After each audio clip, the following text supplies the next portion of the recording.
सुनो क्या कहता है, इंक्लाइन प्लेन हमारे पास में बढ़िया क्वेश्चन, स्यूडो फोर्स पुली सारे मिक्स किए हैं इसने। यहाँ हमने क्या किया, यहाँ एक और पुली लगा दी, यहाँ पर एक ब्लॉक जो है ये नीचे की ओर मूव कर सकता है, ये एम डैश है। यहाँ पर ब्लॉक दे रखा है जिसका मास कितना है, एम है। यहाँ के लिए बात करें एम है, ये एंगल कितना है हमारे पास, थीटा है। और कुछ इस तरह की बात है, पुली को अपन ने यहाँ लगा रखा है, बढ़िया बात है। मास हैंगिंग एम डैश है, स्ट्रिपिंग है, बढ़िया बात है। All the surface are frictionless, light pulley है। M dash hanging block M dash prevents smaller block of M two slipping over the triangular block. मतलब ये है, ये जो हमारे पास में एम डैश है ना, ये नीचे की ओर मूव करेगा, तो ये सिस्टम जो है क्या करेगा, आगे की तरफ चलेगा। इस पर एक स्यूडो फोर्स काम करेगा पीछे की ओर, तो स्यूडो फोर्स माने ये हो गया हमारे पास से कितना, एम ए, ये काम करेगा कैसे, पीछे की ओर। इसके चलते ये जो हमारा ब्लॉक छोटे एम है ना, ये इस इंक्लाइन प्लेन ए बी पर नीचे की तरफ मूव नहीं करता है।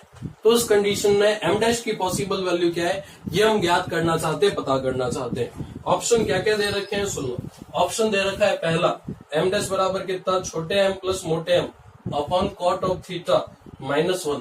दूसरा ऑप्शन है हमारे पास में क्या, M minus M upon cot of theta +1। तीसरा है हमारे पास में क्या, तीसरा है M minus M upon cot of theta -2। और चौथा ऑप्शन है हमारे पास में एम प्लस एम अपॉन कितना, कॉट ऑफ थीटा +2 के इक्वल। क्या सही है क्या गलत है ये पता करना है। कॉट ऑफ थीटा है सब जगह पे, ये कॉट ऑफ थीटा।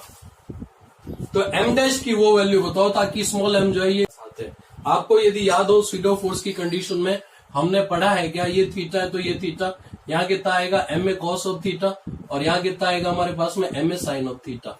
अब बात करते हैं एमजी से, एमजी नीचे की ओर है, यहाँ कितना आएगा एमजी साइन ऑफ थीटा, और यहाँ कितना आएगा हमारे पास में एमजी कॉस ऑफ थीटा। बढ़िया बात है। अब सुनो क्या, यदि अपन इस ब्लॉक को यहाँ पर रोक के रखना चाहते हैं तो M A cos of theta should be equal to किसके, M G sine of theta के। ए बराबर कितना आएगा, ए बराबर आएगा जी टैन ऑफ थीटा।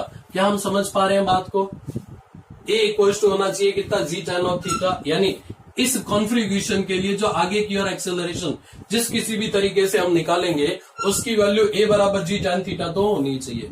अब ए निकालते हैं सिंपल तरीके से, खींचने वाला माइनस रोकने वाला अपॉन टोटल मूविंग मास। टोटल मूविंग मास कितना है, एम प्लस एम डैश। बढ़िया बात, अच्छी बात। ये इक्वेशन 2, 1 और 2 को इक्वेट कराओ तो हमारे पास में जो वैल्यू आएगी दैट इज कितना होगा, तो ये होगा हमारे पास में m plus M upon cot of theta -1 के इक्वल।